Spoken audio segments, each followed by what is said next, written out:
23, Gary.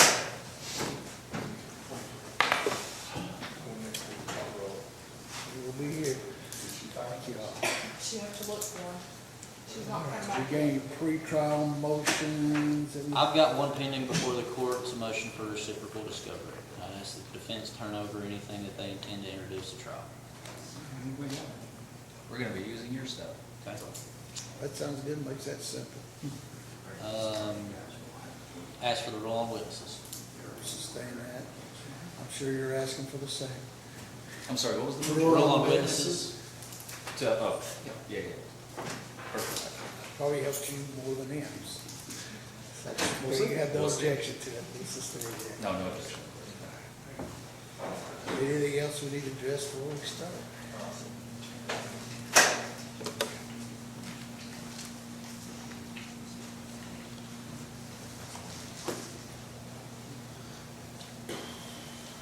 No, nothing from the defense, Your All Honor. right, thank you.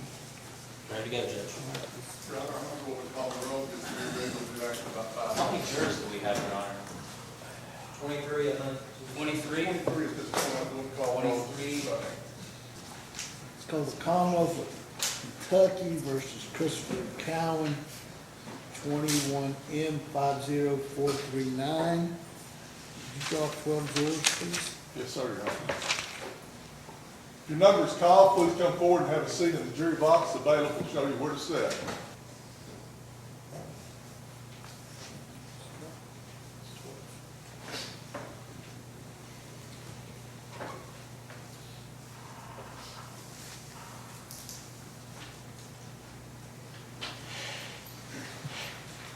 It's called Commonwealth of Kentucky versus Christopher Cowan, case number 21M50439.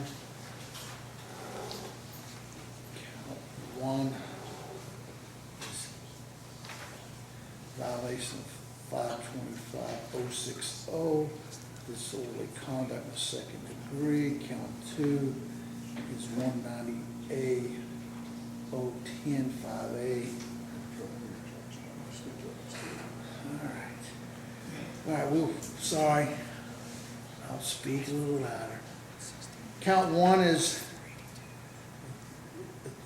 violation of KRS 525060, disorderly conduct in the second degree. Count two is a violation of KRS 198.015, 010, in parentheses 5A, operation of a motor vehicle under the influence of alcohol, .108. And count three is a violation of 189.580, in parentheses 1A, leaving the scene of an aid, failure to render aid or assistance.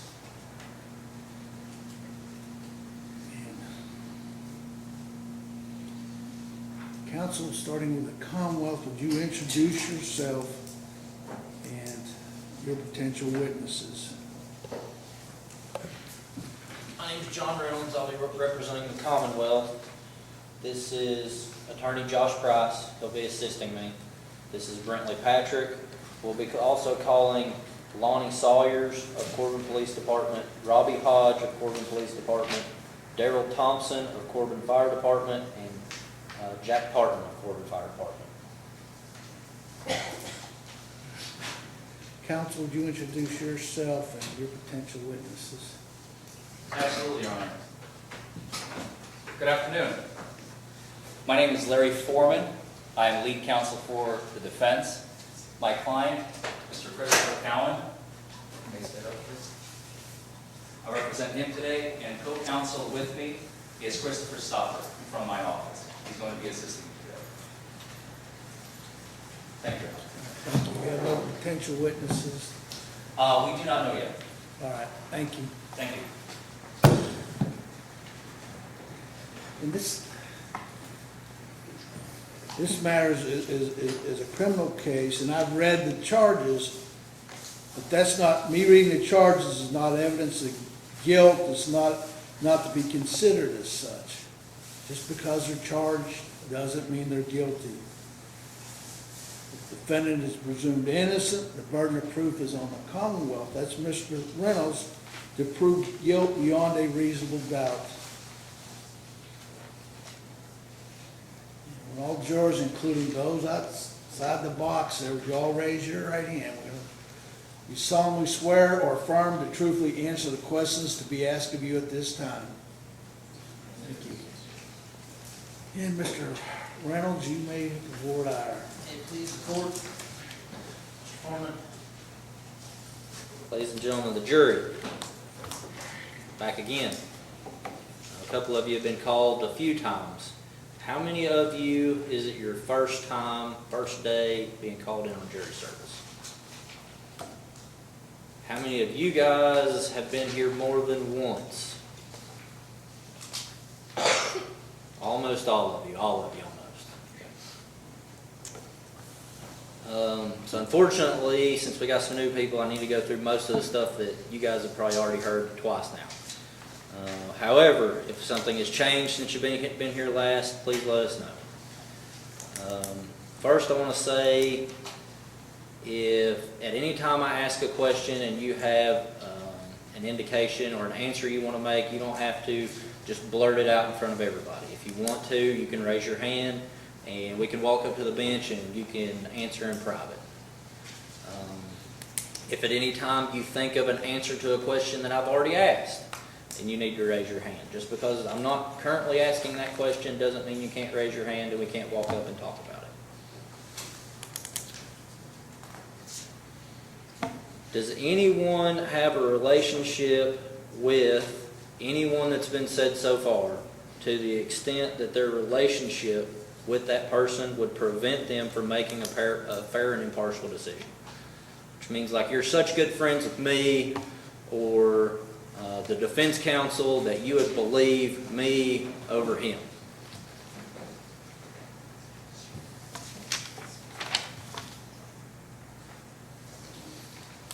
District court is what we like to call sometimes people's court. We resolve all kinds of cases. Private complaints, felonies, do get pled down sometimes in district court. Serious cases, not so serious cases, cases involving officers and cases that don't involve officers. Sometimes as jurors you hear a really crappy case. And sometimes you may hear a case that's more serious. In this case, this is a case that is not a private complaint. It's a case involving a police investigation with a video. Essentially, you're going to get to see over an hour worth of video involving a lot of the facts surrounding the case, and then you'll be able to make your decision based on everything that's presented, but the bulk of it's going to be a video.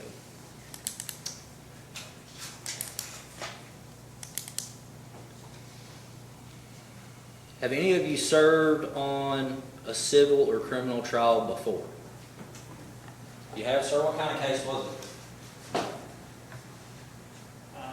was abuse of a child And when and where? several years ago.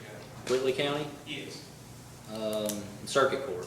yes, And did you render a verdict in that case? yes, What was it? guilty. Anybody else? I know a couple of you have and you didn't raise your hand. You guys have sat before, right? Okay. Anybody else? Civil, criminal, prior juror experience?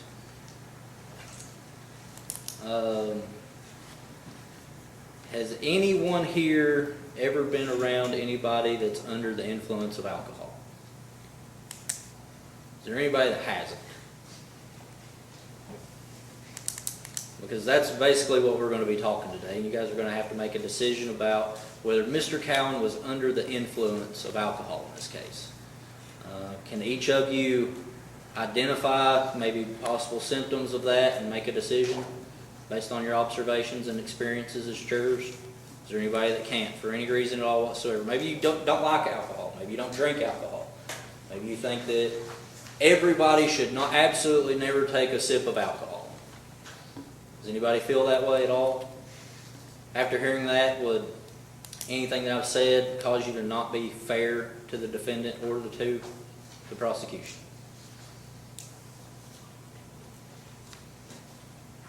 The burden of proof in this case is on the Commonwealth. It's not a surprise to me. I knew that before today. And we intend to prove our case, and that burden is beyond a reasonable doubt. No one in the courtroom can tell you what beyond a reasonable doubt is. We can't define it for you. That's for you to come up with on your own. Another thing you will not be defined for you is under the influence. You will not be given a legal definition. Under the influence is an element you must determine for yourself. Actual impaired driving ability. We're not required to prove actual impaired driving ability. We are only required to prove that the defendant was under the influence with a substance which may impair his driving ability. Your Honor, may we approach?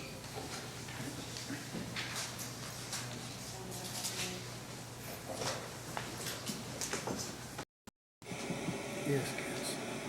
I don't believe that is the correct definition, the statutory definition that counsel is stating to the jury right now. I believe that is...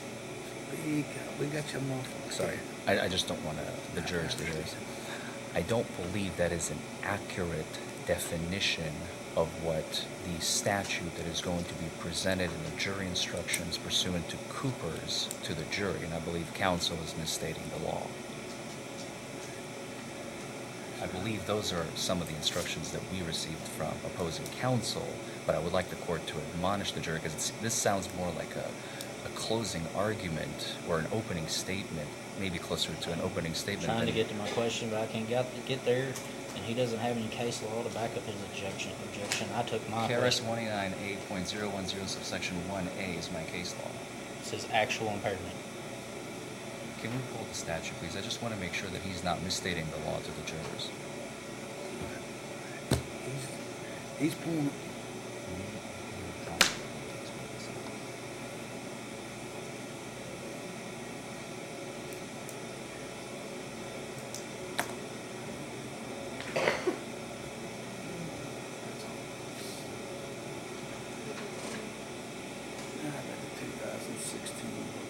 Which impairs.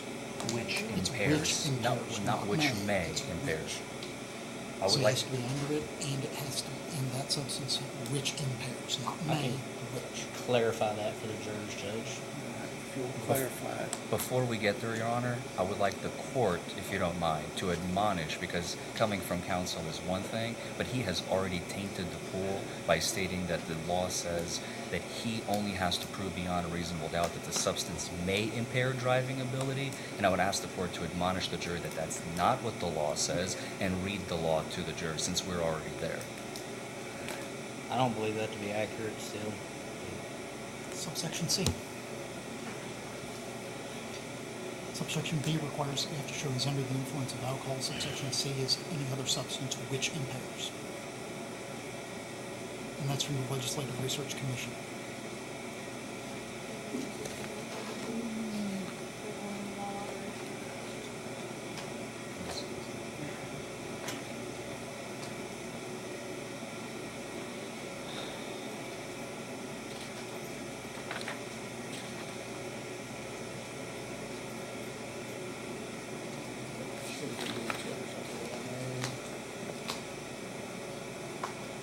Reynolds.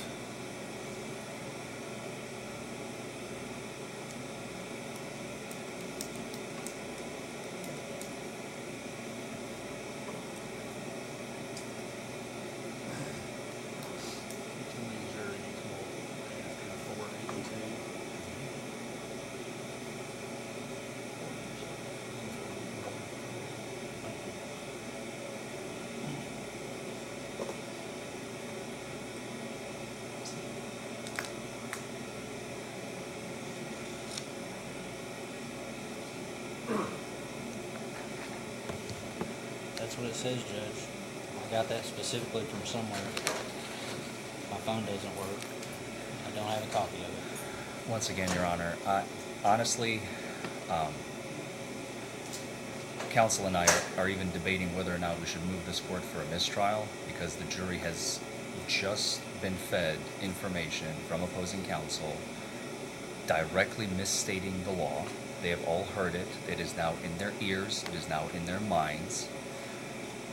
I'm wondering, as I stand here before the court, if even an admonishment from the court reading the law is Why going don't to we be... give you a mistrial, set it in August, and you can come back down here?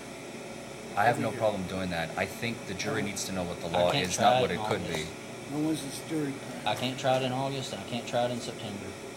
When's this jury panel? I have no idea. This panel's standing, those panels heard it. Gary, when's this panel rotate off? I think it's through September, so we'll have a new panel in October. Let's come back in October. You'll be ready in I October? can check. Let me look. Excuse us, counsel. It's fine with me, Judge. I'm clear that day. You've heard the adage about the bell. Once it's been rung, I understand exactly. that's my fear. I understand. Okay, thank you. Thank you, Your Honor.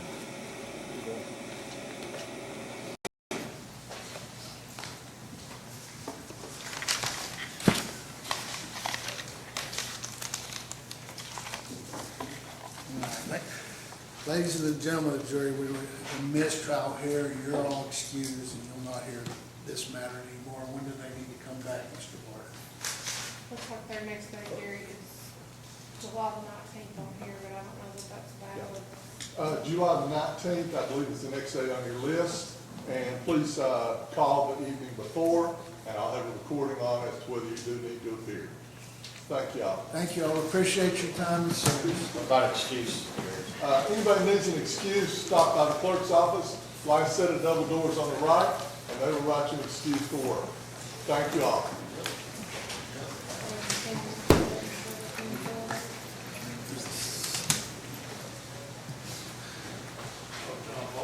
What do you say? Good to see you.